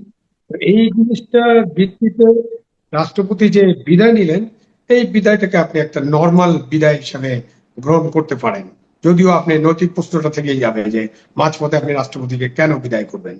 তো উনি যে ছিলেন, উনি থাকার কারণে বাংলাদেশের, একটু আগেই যেটা বললাম, বাংলাদেশ একটা সাংবিধানিক প্রক্রিয়ার মধ্যে প্রবেশ করেছে, সেটা নিয়েও অনেক বিতর্ক থাকতে পারে, আলোচনা আছে এবং এই আলোচনাগুলো চলতে থাকবে। তো উনি যাওয়ার মধ্যে দিয়ে একটা জিনিস হয়েছে যে এখন যে বর্তমান পার্লামেন্ট, বর্তমান সিস্টেম মেনেই তারা হয়তো একজন রাষ্ট্রপতি নির্বাচন করবেন। ঠিক আছে, তাদেরকে একজন রাষ্ট্রপতি নির্বাচন করতে দেন আপনারা, 3 মাস সময় আছে, এই 3 মাসের মধ্যে নিশ্চয়ই তারা ভালো কাউকে নির্বাচিত করার চেষ্টা করবেন বা তাদের পছন্দের লোককে নির্বাচিত করার চেষ্টা করবেন। মহামান্য রাষ্ট্রপতি তার এই যে পদত্যাগ পত্র একটু দীর্ঘ হয়ে গেছে, এটা ঠিক আছে আপনি যেভাবে বলছিলেন, এটা 3 লাইনেরও পদত্যাগ পত্র হতে পারতো, 4 লাইনের হতে পারতো। আমি শারীরিকভাবে অসুস্থ, সংবিধানের 50 অনুচ্ছেদ অনুযায়ী আমি পদত্যাগ করছি, ফিনিশ। কিন্তু তিনি এখানে উপরের দিকে 2-একটা প্রসঙ্গ আনছেন, সেগুলো আলোচনার বিষয়ে হতে পারে। তিনি বলেছেন কিভাবে তিনি 106 অনুচ্ছেদ অনুসরণে এই অন্তর্বর্তীকালীন সরকার গঠন করেছিলেন, সেটা নিয়ে অনেক প্রশ্ন দেখা দিয়েছে। প্রশ্ন তো আগেও ছিল, কারণ আপনি যে কথা বলছেন, সুপ্রিম কোর্টের যে রেফারেন্সের কথা বলা হচ্ছে, সেই রেফারেন্সের ব্যাপারে মূল প্রশ্ন এক জায়গায় যে তখন সুপ্রিম কোর্ট তো বসেই নেই, এবং সুপ্রিম কোর্টের বেশ কিছু বিচারপতি, প্রধান বিচারপতি সহ তারা কোথায় ছিলেন এটা আমরা এখন জানি। তাদের একটা তালিকা যখন আমরা চাইলাম, মানে জোর করে একটা তালিকা তাদের কাছে চাওয়া হলো, তখন তারা তালিকা দিয়েছিলেন সেনাবাহিনীর পক্ষ থেকে। সেই তালিকায় কিন্তু সুপ্রিম কোর্টের প্রধান বিচারপতি এবং একজন সিনিয়র বিচারপতির নাম ছিল, যারা ওখানে আশ্রয় নিয়েছিলেন। তো তাহলে ওই রেফারেন্সটার কথা বলে অন্তর্বর্তীকালীন সরকারের গঠনটাকে নিয়ম মাফিক হয়েছে এইটা উনি বলেছেন, বাট এটা দিয়ে কিন্তু ওইটাকে প্রমাণ করা যাবে না। ওটা প্রমাণক নয়, ওটা মূল প্রমাণক হবে সুপ্রিম কোর্টের জাজদের সিগনেচার করা একটা দলিল, যে দলিলটা আপনাকে দিতে হবে। এই দলিলটা আমাদের সামনে এখনো আসে নাই, কখন আসবে এটা আমরা জানি না, দলিল আদৌ খুঁজে পাওয়া যাবে কিনা এটাও আমরা জানি না, বাট এটা একটা আপনাদের গবেষণার বিষয় হতে পারে। জি, তবে একটা জিনিস হলো কি, এর মধ্যে মোটামুটি আমরা আলোচনা দেখছি, 2-3টা আলোচনা পেলাম। সেটা হলো যে সম্ভাব্য নতুন রাষ্ট্রপতি কে হতে পারে এই ধরনের। কেউ কেউ বলছেন যে দলের মধ্য থেকে নেওয়া হবে, কেউ বলছেন যে বাইরে থেকে কাউকে নেওয়া হবে, কেউ বলছেন যে বিদেশে অবস্থানরত এমন কারো নামও আমরা শুনছি। আবার এটাও শুনছি যে তাদের কোনো তাড়াহুড়া নাই, যিনি আছেন ভারপ্রাপ্ত উনিই থাকবেন। আগামী সংসদ অধিবেশনে যখন তারা সংবিধান পরিবর্তন করবেন, সেই সময় তারা রাষ্ট্রপতির ক্ষমতা কতটুকু দিবেন নতুন সংবিধান অনুযায়ী, সেই অনুযায়ী তারা ঠিক করবেন। যদি রাষ্ট্রপতির ক্ষমতা বেশি দেওয়া হয়, তাহলে হয়তো তারা বেশি অনুগত কাউকে খুঁজবেন। এরকম আলোচনা হচ্ছে। তো আপনি কি মনে করেন যে আসলে তারা কি করতে যাচ্ছে, অথবা কি ধরনের রাষ্ট্রপতি যে ক্ষমতা, বাড়তি ক্ষমতা, একটা ক্ষমতার একটা আপনার ভারসাম্য তৈরি করার যে কথাটা বলা হচ্ছে, বিভিন্ন সময় আলোচনা হচ্ছে, আপনি কি মনে করেন তেমন কিছু নতুন সংবিধান সংশোধিত হওয়ার পর তেমন কিছু আসবে, নাকি এখনকার মতোই এই ছোট জগন্নাথের মতোই থাকবে রাষ্ট্রপতির ক্ষমতা? রাষ্ট্রপতি ছোট জগন্নাথ কিনা বা রাষ্ট্রপতি একটা আলংকারিক পদ কিনা এটা নিয়ে আপনি অনেক আলোচনা করতে পারেন, বাট আমরা যে সিস্টেমটা ফলো করছি পার্লামেন্টারি ডেমোক্রেসি, ব্রিটিশ সিস্টেম, সেই ব্রিটিশ সিস্টেমে রাষ্ট্রপতি ক্ষমতার ভাগাভাগি বা তাকে আরো ক্ষমতায়ন করা, এগুলোর কি খুব একটা সুযোগ আছে? সুযোগ তো নেই। সুতরাং আপনি এই বর্তমান সিস্টেমে আপনি পার্লামেন্টারি ডেমোক্রেসি রাখতে চান কিনা সেটা হলো আসল বিষয়। আপনি যদি পার্লামেন্টারি ডেমোক্রেসি রাখতে চান, তাহলে রাষ্ট্রপতির বর্তমান অবস্থা যা আছে তার চেয়ে এদিক ওদিক করে হয়তো কিছু পরিবর্তন হতে পারে, বাট এমন কোনো মৌলিক পরিবর্তন হবে না যেখানে রাষ্ট্রপতিকে ক্ষমতায়িত করা হবে এবং সেই সংসদে সেরকম একটা সংবিধান সংশোধন হবে, এটা আমি প্রত্যাশা করি না আসলে। তাহলে তো আপনার প্রথমে আমাদের গভর্নমেন্ট সিস্টেম নিয়ে আগে আলোচনা করতে হবে।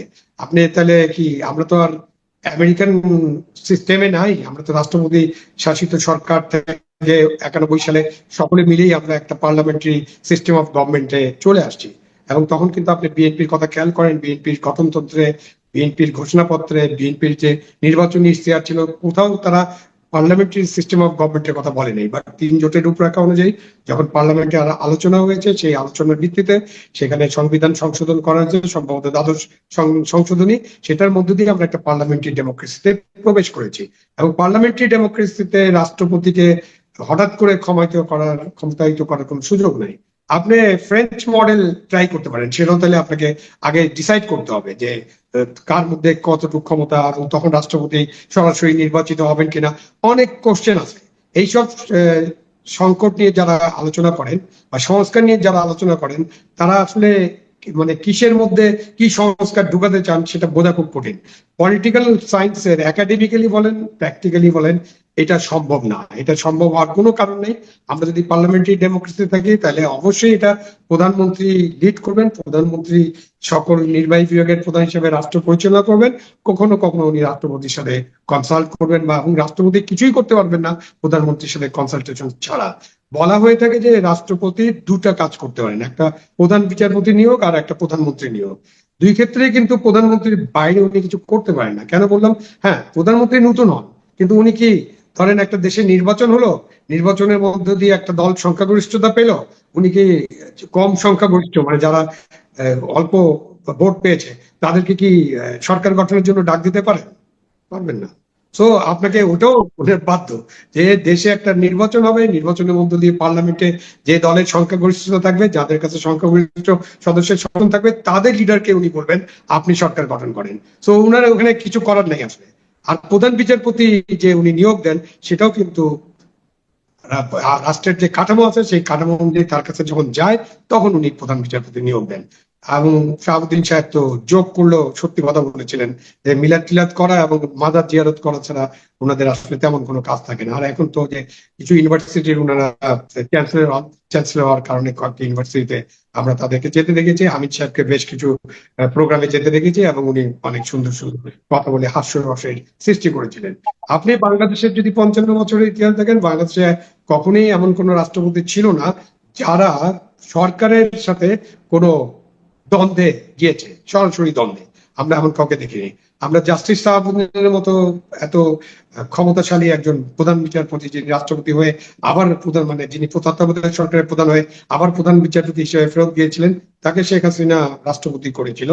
উনিও শেখ হাসিনার হোল পিরিয়ডে কয়টা ব্যাপারে তিনি তার মতামত ব্যক্ত করেছেন, আমরা তাকে ওপেনলি কোনো মতামত ব্যক্ত করতে দেখিনি। আমরা যেটা জানি, তিনি 2-4টা আইনের ব্যাপারে কিছু ত্রুটি, স্বাভাবিকভাবে তার তো এইদিকে এক্সপার্টিস ছিল, সুতরাং উনি ত্রুটি বিচ্যুতি তুলে ধরে আইনগুলো ফেরত পাঠিয়েছেন, পরে এগুলো ঠিক করে দেওয়ার পরে উনি সিগনেচার করে দিয়েছেন।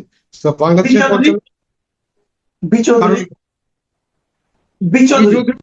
বি চৌধুরী একটা স্ট্যান্ড নেওয়ার চেষ্টা করেছেন, তার পরিণতি তো আমরা জানি। তারপর তো উনি রাষ্ট্রপতি থাকবেন, উনি একটা মাজার জিয়ারতের ব্যাপারে বা মাজারে যাওয়ার ব্যাপারে বলেছিলেন যে আমি ওখানে গেলে তো আমি আমার নিরপেক্ষতা নষ্ট হবে, তাহলে আমাকে দুখানে যেতে হবে, দুইখানে। তো এই কারণে তার তো থাকতে পারেননি। পরবর্তীতে আমরা রাষ্ট্রপতি বি চৌধুরী যখন দল করলেন, তখন মহাখালী লাইনের উপর দিয়ে তাকে আমরা দৌড়াদৌড়ি করতে দেখেছি, তাই না? তো বাংলাদেশে আমাদের রাষ্ট্রপতিরা কে কেমন ছিলেন, কি করেছেন, শাহাবুদ্দিন সাহেব কি করেছেন, জাস্টিস শাহাবুদ্দিন, আমার এই শাহাবুদ্দিন সাহেব কি করেছেন, এগুলো আমরা মোটামুটি আমাদের জানা আছে। এখন যে বলা হয় যে শাহাবুদ্দিন সাহেব তখন সেই জুলাই মাসে ইনি কোনো স্ট্যান্ড নেন, ওনার কিসের স্ট্যান্ড নেওয়া, ওনার কোনো স্ট্যান্ড নেওয়ার সুযোগ ছিল কিনা? সুযোগ থাকলে না উনি স্ট্যান্ড নেবেন, কোনো সুযোগই তো ছিল না। তখন কে স্ট্যান্ড নিচ্ছে এটা তো জিজ্ঞেস করতে হবে।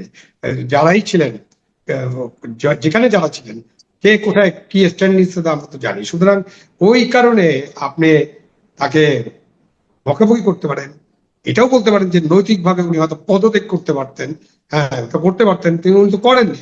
না করলে তো আমি বলতে পারি না ভাই তুমি করো নি কেন, উনি করেননি, এটা তো ওনার ইচ্ছা, উনি করেননি পদত্যাগ, উনি অপেক্ষা করেছেন। কিন্তু উনি তো এই সংকটটা সামাল দিয়েছেন। উনার বঙ্গভবনে বসেই তো আপনারা সিদ্ধান্ত নিয়েছেন যে উপদেষ্টা পরিষদ হবে, বঙ্গভবনে বসেই সিদ্ধান্ত নেওয়া হয়েছে কে প্রধান উপদেষ্টা হবে, বঙ্গভবনে বসেই সিদ্ধান্ত নেওয়া হয়েছে কারা কারা উপদেষ্টা হবেন, ওই বঙ্গভবনে বসেই তার কাছে শপথ নেওয়া হয়েছে, শপথ বাক্য পাঠ করেছেন উনি, তাই না? উনি তো এইসব করেছেন। এবং ওই উনার তো শাহাবুদ্দিন সাহেব হলো 3টা সরকারের শপথ গ্রহণ করাছেন।